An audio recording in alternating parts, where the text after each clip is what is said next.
جب ہم معراج النبی پر بات کرتے ہیں تو معراج النبی پر بات کرتے ہوئے چند سوالات ہمارے ذہن میں آتے ہیں۔ معراج کے اندر جو باتیں کی جاتی ہیں، آیا کہ یہ باتیں حدیث سے ثابت ہیں یا صرف بطور کہانی کے سنائی جاتی ہیں؟ جو لوگ موبائل استعمال کرتے ہیں تو آپ دیکھتے ہیں جب آپ موبائل کھولتے ہیں نا، بعض ایسے جذباتی لوگ بھی آپ کو دیکھنے کو سننے کو ملتے ہوں گے کہ جو کہتے ہیں یہ معراج کا قصہ ہی من گھڑت ہے، یا وہ کہہ دیتے ہوں گے کہ معراج کے اندر یہ باتیں جو کی جاتی ہیں یہ درست نہیں ہیں۔ بعض کہتے ہوں گے کہ یہ تو حدیث میں ہی نہیں ہے۔ جب اس طرح کے سوالات ذہنوں کی طرف اٹھتے ہیں نا تو پھر بندہ کہتا ہے یار پتہ نہیں کیا درست ہے اور کیا غلط ہے، کون درست بیان کر رہا ہے کون غلط بیان کر رہا ہے۔ تو اس بات کا حل ہے، وہ حل کیا ہے؟ حل یہ ہے کہ علم سیکھیں آپ۔ جب آپ علم سیکھیں گے نا تو پھر آپ کو غلط اور صحیح کا پتہ بھی چلے گا، اور آپ کو یہ بھی پتہ چلے گا کہ کون سا شخص ہے کہ جو بیان کرنے میں غلطی کر رہا ہے۔ معراج النبی کے اندر ایک بات بیان کی جاتی ہے کہ وہ حضور علیہ السلام کے لیے ایک براق لایا گیا، اور وہ براق جنت سے لایا گیا تھا، اور حضور علیہ السلام کی تشریف آوری سے پہلے یا آقا علیہ السلام کی جلوہ گری کے بعد وہ جو براق تھا وہ اچھل کود کرنے لگا۔ اس پر حضرت جبرائیل امین نے اس براق، یعنی وہ جنتی براق جو جنتی سواری تھی جو معراج میں حضور کے لیے لائی گئی تھی، اس براق کو جبرائیل امین نے یہ کہہ کر خاموش کروا دیا کہ تھم جاؤ، تم پر ان سے پہلے اتنی عظمت اور اکرام والی ہستی سوار نہیں ہوئی۔ کہتے ہیں کہ یہ بات سننے کے بعد وہ براق تھم گیا، اور عظمت مصطفیٰ کے دبدبے سے اس براق کو پسینہ آ گیا۔ وہ حضور کے ادب میں اتنا یعنی مدہوش ہوا کہ آقا کی بلند شان کو سن کر کہتے اس کو پسینہ آ گیا۔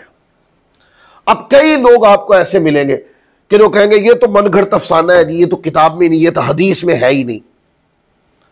نہیں، یہ بیٹے افسانہ نہیں ہے، یہ واقعی حدیث کے اندر ہے۔ میں حدیث پڑھتا ہوں، یہ سنن ترمذی ہے، حدیث کی 6 کتابیں جو مشہور ہیں، بخاری، مسلم، نسائی، ابو داؤد، پھر ترمذی، ابن ماجہ، یہ 6 کتابیں ہیں جن کو کہتے ہیں یعنی جو بقیہ کتابوں کی بنسبت زیادہ معروف، مشہور اور زیادہ پڑھی جاتی ہیں، وگرنہ ان سے پہلے بھی حدیث کی کتابیں لکھی گئیں، بعد میں بھی۔ تو سیاستہ کی کتابیں جو ہوتی ہیں 6 کتابیں وہ زیادہ پڑھی جاتی ہیں۔ یہ ترمذی شریف ہے، کتاب تفسیر القرآن ہے، اور اس کے اندر حدیث نمبر 3121 ہے۔ اب میں حدیث پڑھ رہا ہوں۔ حضرت انس بن مالک رضی اللہ تعالی عنہ بیان کرتے ہیں، آپ نے سیم وہ لفظ دیکھنے کہ جو اس واقعے میں بیان کیے جاتے ہیں، آپ دیکھیں گے پورے لفظ حدیث پاک کے اندر موجود۔ انس بن مالک بیان کرتے ہیں جس رات نبی مکرم صلی اللہ علیہ وآلہ وسلم کو معراج کرائی گئی، نبی مکرم صلی اللہ علیہ وآلہ وسلم کے پاس براق لایا گیا جس کو لگام ڈالی ہوئی تھی، اس پر زین چڑھائی ہوئی تھی۔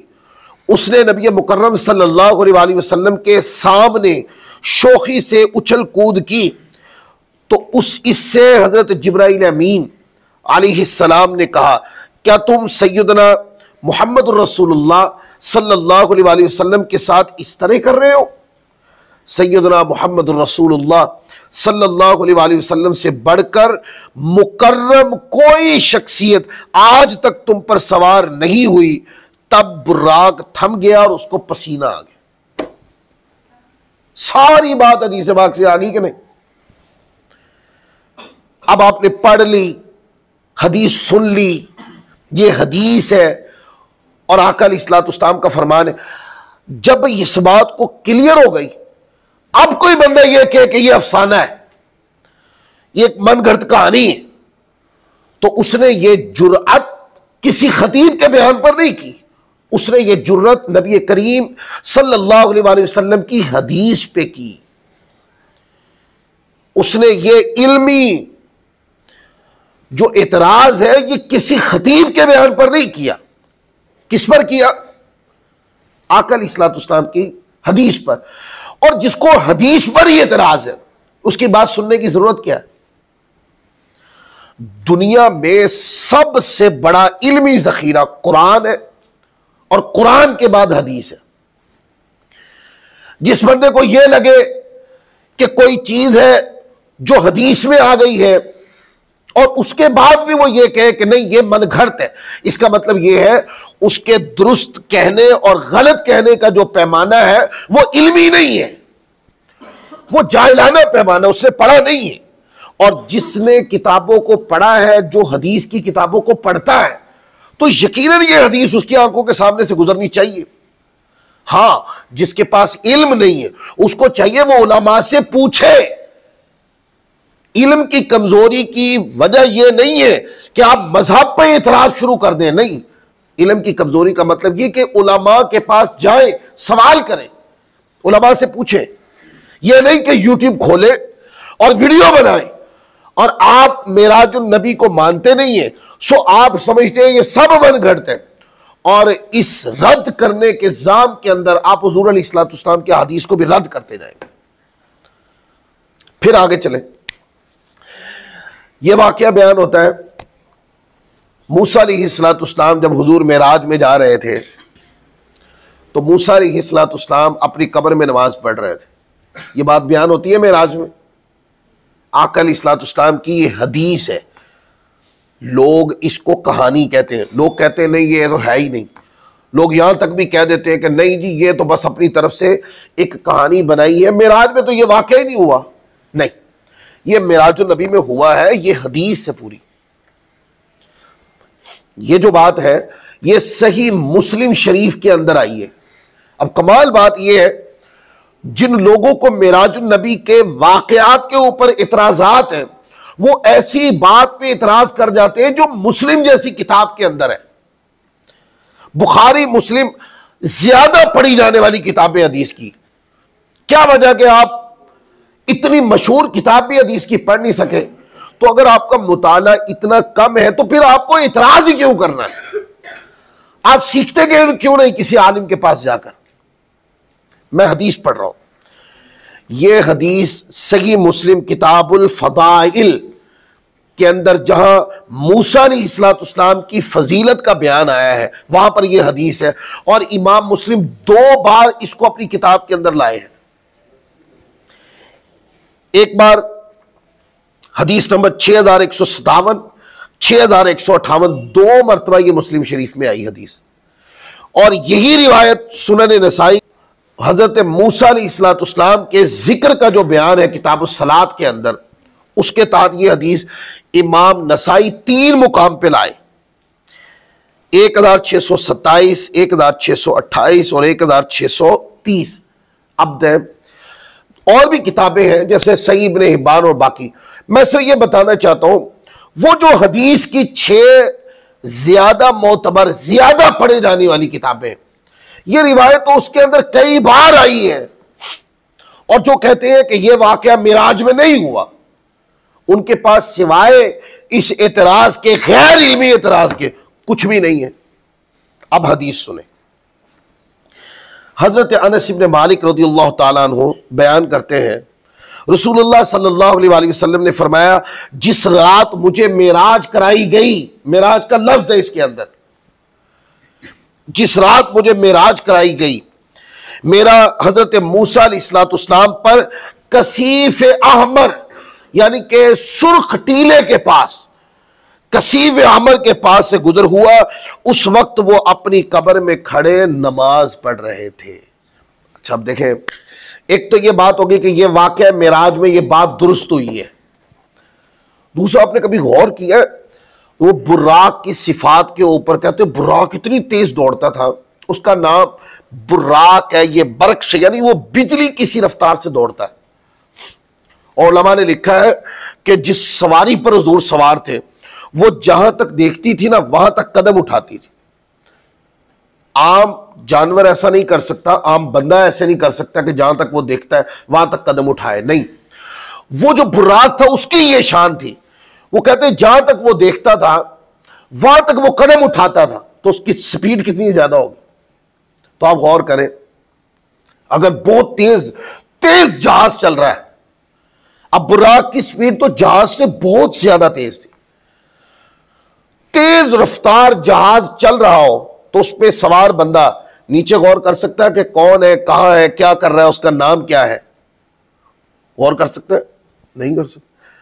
اب دیکھیں براق کی سپیڈ کتنی تیز ہے, اور حضور اس براق پر سوار ہے, اور اتنی تیز رفتاری کے اندر جو چیزیں نگاہ مصطفیٰ سے گزر رہی ہیں وہ براق کی تیزی کی وجہ سے ایسے نہیں ہے کہ حضور کو پتہ نہیں چل رہا.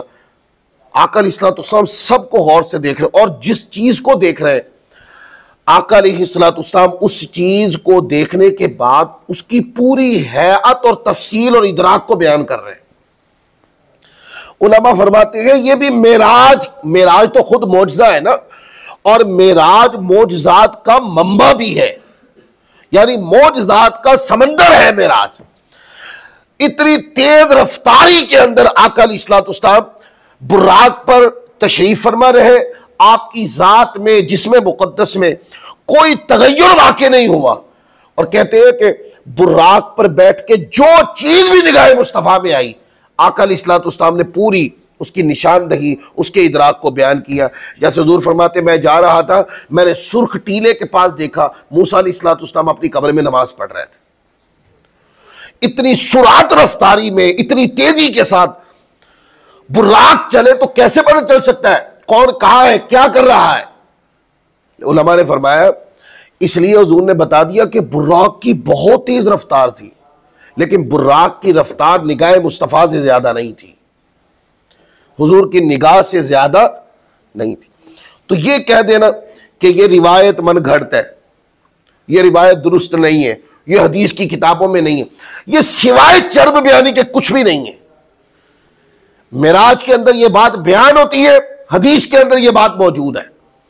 اب جو بندہ اس کو رد کرے وہ اپنی جہالت کا ثبوت دے گا, علم نہیں ہے اس کے پاس. دو باتیں ہو گئی. اب تیسری بات کہتے ہیں کہ بیت المقدس حضور علیہ السلام چلے, جب بیت المقدس پہنچے نا, بیت المقدس یا بیت المقدس حضور علیہ السلام پہنچے تو کہتے ہیں کہ وہ جبرائیل امین نے آقا علیہ السلام کے براق کو باندھا. اچھا کیسے اس براق کو باندھا؟ کہتے ہیں کہ جبرائیل امین نے اپنی انگلی سے نا پتھر کے اندر سوراخ کیا, اور پتھر میں سوراخ کر کے تو براق کو باندھ دیا. اب لوگ اس پر سوال کرتے, لوگ کہتے ہیں یہ تو کہانی ہے, یہ تو کسی حدیث میں نہیں آئی. معراج کے اندر جو لوگ بیان کرتے ہیں وہ لوگ یہ کہانی سے زیادہ نہیں ہے.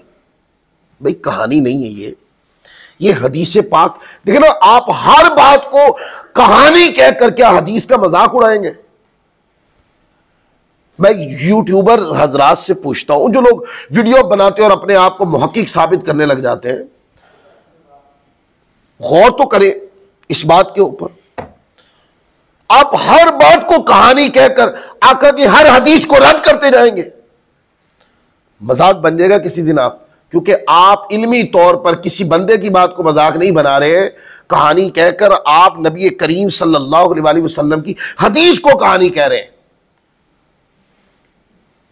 اب یہ بات بیان کی میں نے, اب پوری پڑھ رہا ہوں حدیث سے. حدیث سن لے, یہ روایت جامع ترمذی کے اندر ہے, اتنی مشہور کتاب حدیث کی, اور کتاب تفسیر القرآن اور سورت بنی اسرائیل کی تفسیر لکھتے ہوئے وہی آیت کریمہ سبحان الذی اسری بعبدہ لیلا من المسجد الحرام, اس آیت کریمہ کے تحت امام ترمذی لائے حدیث نمبر 3132 ہے. پھر صحیح ابن حبان میں حدیث نمبر 48 ہے, اور حاکم مستدرک کے اندر 3422 نمبر حدیث ہے. اب میں حدیث پڑھ رہا ہوں, آپ نے غور کرنا ہے حدیث کے ٹیکسٹ کے اوپر, حدیث کی جو عبارت ہے اس پہ غور کریں کہ جو بات میں نے کی ہے سیم اسی طرح حدیث پاک کے اندر. حضرت برائدہ رضی اللہ تعالیٰ عنہ، یہ آقا علیہ الصلوۃ والسلام کے صحابی ہیں، اپنے والد سے روایت کرتے ہیں نبی کریم صلی اللہ علیہ وآلہ وسلم نے فرمایا جب ہم بیت المقدس پہنچے تو جبرائیل امین نے اپنی انگلی کے ساتھ پتھر میں سوراخ کیا، اس سوراخ کے ساتھ براق کو باندھ دیا۔ سیم وہی لفظ ہے جو معراج کے اندر بیان کیے جاتے ہیں، وہ حدیث پاک کے اندر موجود ہے۔ پھر آگے دیکھیں، معراج کے اندر یہ بات بیان کی جاتی ہے، کم لوگ اس کو بیان کرتے ہیں، لیکن یہ بیان کی جاتی ہے بات کہ جب معراج میں حضور علیہ الصلوۃ والسلام گئے تو مدینے کی طرف سے گئے، وہ ابھی مدینہ بنا نہیں تھا، وہ کچھ عرصے کے بعد آقا علیہ الصلوۃ والسلام کی ہجرت ہونی تھی، سرزمین یثرب نے قدمین مصطفیٰ سے مدینہ بننا تھا، پاک سرزمین بننا تھا، لیکن وہ مدینہ ہجرت کے بعد حضور نے یثرب کو نہیں بنایا، بلکہ معراج کی رات جب حضور علیہ الصلوۃ والسلام بیت المقدس جا رہے تھے، اس رات مدینہ طیبہ کی سرزمین یعنی یثرب کی زمین پر اتر کر نالین مصطفیٰ نے یثرب کو مدینہ بنا دیا تھا۔ یہ معراج کی رات ہوا واقعہ۔ لوگ کہتے ہیں نہیں یہ ایسا نہیں ہے، میں پوری حدیث پڑھ رہا ہوں، اور حدیث پاک کس میں؟ سنن نسائی، یہ سیاستہ کی کتاب حدیث ہے، سنن نسائی کتاب الصلاۃ حدیث نمبر 337۔ اب میں حدیث پڑھ رہا ہوں، میں اپنے جملے کم استعمال کر رہا ہوں، زیادہ حدیث کے لفظ استعمال کر رہا ہوں، تاکہ وہ جو ہر چھوٹی چھوٹی بات کو کہانی کہنا اور کہنا واقعہ معراج میں یہ بھی غلط ہے وہ بھی غلط ہے، ان لوگوں کا علم غلط ہے، ان کا مطالعہ نہیں ہے، کتابیں انہوں نے پڑھی نہیں ہے، نہ پڑھنے کا شوق ہی ہے، ان کو صرف ویڈیو کی صورت میں آ کر لوگوں کے دماغ پراگندہ کرنے کا شوق ہے۔ کسی کی تقریر سن لیتے، اس کے بعد ویڈیو بناتے، اب آپ کو گمراہ کرنا شروع کر دیتے۔ معراج حضور کی عظمتوں میں سے ایک بہت بڑی عظمت ہے، لہذا اس کو بطور عظمت مصطفیٰ کے بیان کیا جانا چاہیے۔ حضرت انس ابن مالک رضی اللہ تعالیٰ عنہ کی حدیث ہے، بڑی توجہ کے ساتھ ایک جملہ سننا ہے، سمجھنا ہے۔ روایت کرتے ہیں کہ رسول پاک صلی اللہ علیہ وآلہ وسلم نے فرمایا میرے پاس ایک جانور لایا گیا کہ جو گدھے سے بڑا اور خچر سے چھوٹا تھا، اس کا قدم منتہائے نظر پہ پڑتا تھا، یعنی براق۔ پس میں اس پہ سوار ہوا اور میرے ساتھ جبرائیل امین تھے، پس میں چلا تو جبرائیل امین نے کہا یہاں اتر کر نماز پڑھیں، تو میں نے ایسا ہی کیا۔ انہوں نے عرض کی کیا آپ جانتے ہیں آپ نے کہاں نماز پڑھی؟ پھر اس بات کا خود ہی جواب دیا جبرائیل امین نے، آقا آپ نے طیبہ یعنی مدینہ میں نماز پڑھی ہے۔ اب علماء فرماتے ہیں وہ مدینہ تو بنا نہیں تھا، اس کا نام طیبہ، تابہ، پاک جگہ، تو یہ ابھی تو بنا نہیں، وہ تو حضور کے جانے کے بعد بنا، تو پہلے حدیث میں یہ لفظ کیسے آ گئے؟ ہاں، جب تک حضور اتر کر قدمین مصطفیٰ رکھ کے وہاں نماز نہیں پڑھی تھی، تب تک جبرائیل امین اس کو یثرب ہی کہتے تھے۔ جب حضور کے قدم لگ گئے تو قدم لگنے کے بعد وہ یثرب کیا بن گیا؟ ہاں، وہ مدینہ طیبہ تابہ بن گیا، پاک سرزمین بن گئی۔ چونکہ قدمین مصطفیٰ سے وہ طیبہ ہو گیا، پاک سرزمین، اس لیے پھر جبرائیل امین نے قدمین لگ چکے تھے، اس زمین کو طیبہ کہہ کے پکارا، آقا آپ کے قدمین نے اس زمین کو پاک کر دیا ہے، لہذا اس کا نام آج سے طیبہ ہو گیا۔ تو مدینہ کا نام، مدینہ کو طیبہ بھی بولتے ہیں نا، طیبہ بھی کہتے ہیں، طیبہ بھی کہتے ہیں، مدینہ بھی کہتے ہیں، مدینہ المنورہ بھی کہتے ہیں، مدینہ الرسول بھی کہتے ہیں، یہ نام ہے آقا علیہ الصلوۃ والسلام کے مدینہ پاک کے۔ طیبہ کا معنی ہوتا ہے پاک سرزمین، تو یہ پاک کیا ہجرت کے بعد ہوئی یا معراج جو ہجرت سے 1 سال پہلے معراج ہوئی اس میں ہوا؟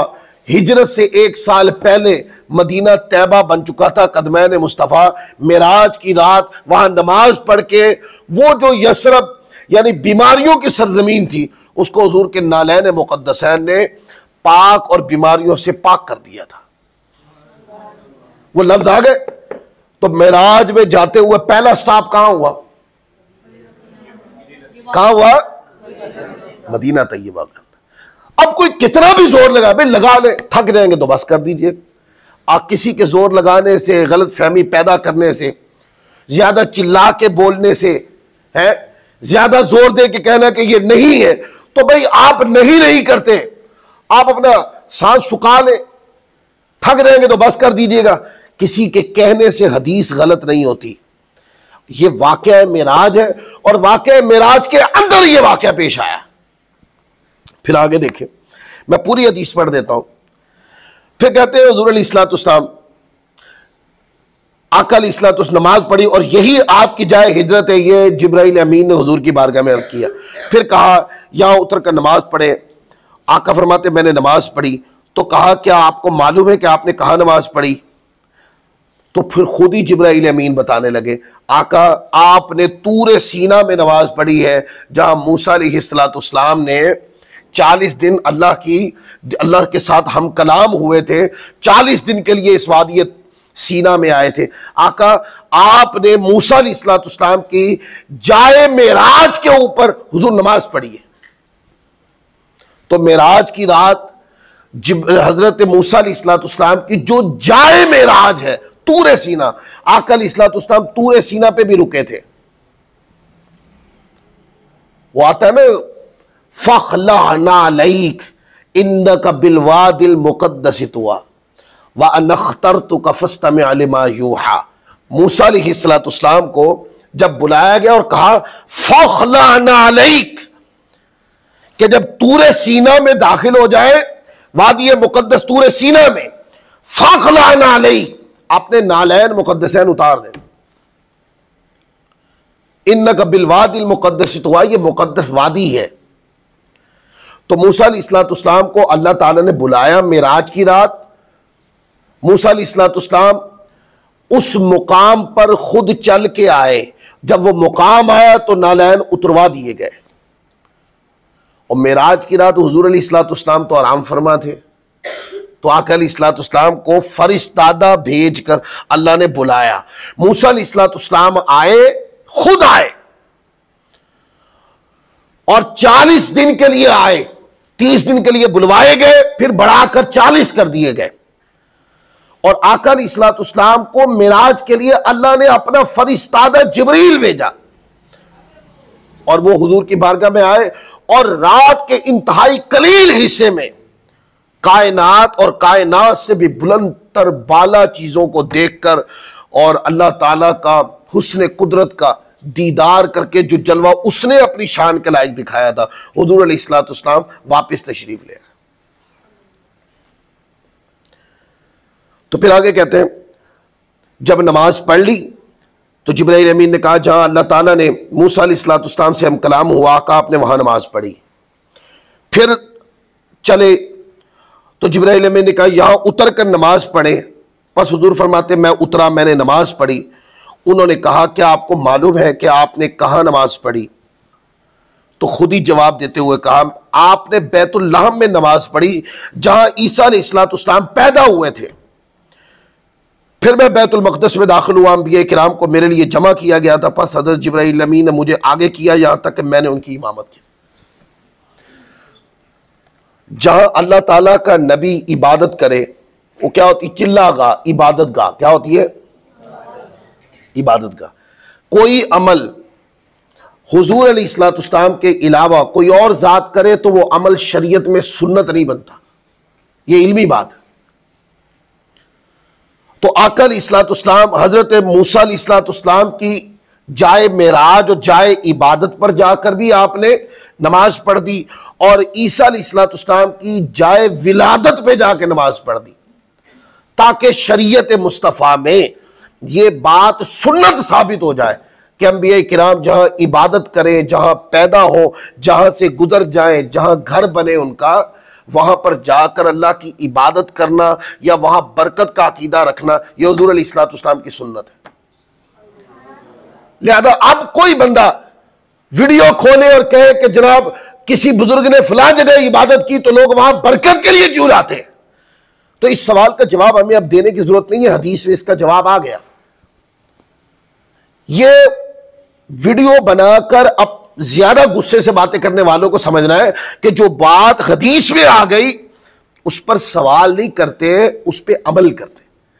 عمل کیا کرنا؟ جہاں پر انبیاء اولیاء اللہ کی عبادات کے آثار ہوں ہیں وہاں پر جانا، اس زمین کو بابرکت سمجھنا، اللہ سے وہاں دعا کرنا، یہ سب کیا ہے؟ سب سنت ہے۔ سب کیا ہے؟ سب سنت ہے۔ یہ حضور علیہ الصلوۃ والسلام کی سنت طیبہ سے ثابت ہے۔ اب اس سے آگے ایک بڑی بات کرو پھر ختم کرو۔ مجھے ایک بات بتائیں، ایک زمین، یہ حدیث بتاتی ہے کہ ایک زمین کے اوپر اگر اللہ کے نبی ایک قدم رکھ دے یا ایک رات کے لیے وہاں ٹھہرے یا زندگی کا کچھ عرصہ وہاں ٹھہرے تو وہ جگہ کیا ہو جاتی ہے؟ ذرا بولے، کیا ہو جاتی ہے؟ بابرکت ہو جاتی۔ تو وہاں جانا چاہیے نا، حدیث نے ترغیب دلائی کہ وہاں جاؤ، وہاں جا کر جہاں اللہ کے نیک بندوں نے عبادت کی تم بھی عبادت کرو، اس لیے کہ انہوں نے عبادت کی تم بھی وہاں اللہ کی عبادت کرو، وہاں برکتیں زیادہ ہیں، نیک بندے کی عبادت کرنے کی برکتیں بھی ہیں وہاں جا کے برکتیں ڈھونڈو۔ تو جہاں پر کچھ عرصے کے لیے اللہ کے نبی اللہ کے ولی عبادت کریں، اگر وہ جگہ برکت والی ہے تو جہاں پر اللہ کے نبی یا ولی کا مزار بن جائے وہ کتنی برکت والی ہوگی۔ تو کیا اس پہ دلیل دینی پڑے گی کہ اولیاء اللہ کے مزارات پہ جایا کرو، انبیاء کرام کے مزارات پہ جایا کرو، وہاں برکت ہوتی ہے؟ نہیں، دلیل کی ضرورت نہیں ہے۔ حدیث پاک نے بعض چیزوں کو صراحتاً بابرکت کہہ دیا اور بعض کو اشارتاً برکت کہہ دیا۔ لہذا اولیاء اللہ کے مزارات پہ جانا اور انبیاء کرام کے مزارات پہ جانا اور اس جگہ کو بابرکت سمجھنا اور وہاں دعا کرنا رب کی بارگاہ میں، اور یہ کہنا ہے مالک کریم یہ جو ہستی قبر میں ہے یہ تیری مقرب اور بابرکت ہستی ہے، مولا اس کے سجدے تیری بارگاہ میں مقبول تھے، ان کے ریاضتیں تیری بارگاہ میں مقبول تھیں، ان کے قیام رکوع سجود ذکر و اذکار تیری بارگاہ میں قبول تھے، تو اے مولا میں ان کے وسیلے سے تیری بارگاہ میں دعا کرتا ہوں، مولا مجھے بھی ساجدین میں سے بنا دے، مجھے بھی قیام اللیل کی نعمت عطا فرما، کثرت قرآن کی تلاوت کی نعمت عطا فرما، میرے دکھ سکھ سب ختم فرما، اور مجھے آسائشیں سہولتیں اپنا فرما بردار بنا۔ یہ ساری دعائیں، مزار پہ جانا بھی درست اور وہاں جا کے یہ ساری دعائیں کرنا بھی درست۔ تو آج اسی پر گفتگو کو ختم کرتے ہیں۔ اللہ تعالی ہم سب کو عمل کی توفیق عطا فرمائے۔ وما علینا الا البلاغ المبین۔